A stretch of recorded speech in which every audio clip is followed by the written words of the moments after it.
তুমি কি বানাচ্ছো মাম্মা? এই যে আমি বানাচ্ছি আলু কাবলির চাট।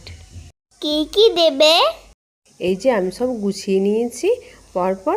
চল তোকে দেখাই কি কি দেব। বলো। প্রথমে দিলাম ছোলা মটর ভেজানো। তারপর কুচনো আলু দিলে।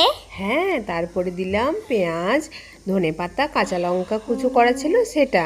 তারপরে দিলাম দু রকমের লবণ, একটা হচ্ছে সাদা নুন আর একটা হচ্ছে বিট লবণ। তারপরে ওটা কি দিলে মাম্মা? সস? না না, ওটা তো তেঁতুল গোলা জল। তারপরে দিলাম এই যে কাগজি লেবু। তাহলে কি মাম্মা রেডি হয়ে গেল? আমার তো জিভে জল আসছে। হ্যাঁ হ্যাঁ, রেডি হয়ে এসছে, আর অল্প বাকি। তুই দাঁড়া, আমি তোকে এক্ষুনি দিচ্ছি। মাম্মাম দাও।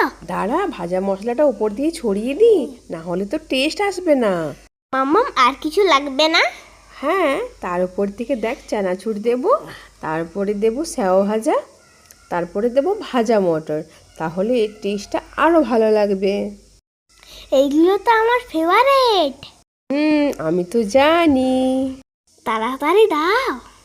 এই যে রেডি হয়ে গেছে, এবার চল তুই আমি দুজনে বসে খেয়ে নিই। চলো চলো। আমার তো দেখে জিভে জল চলে এসছে। তাই নাকি? চল খেয়ে নি, বল কেমন হয়েছে। দারুণ।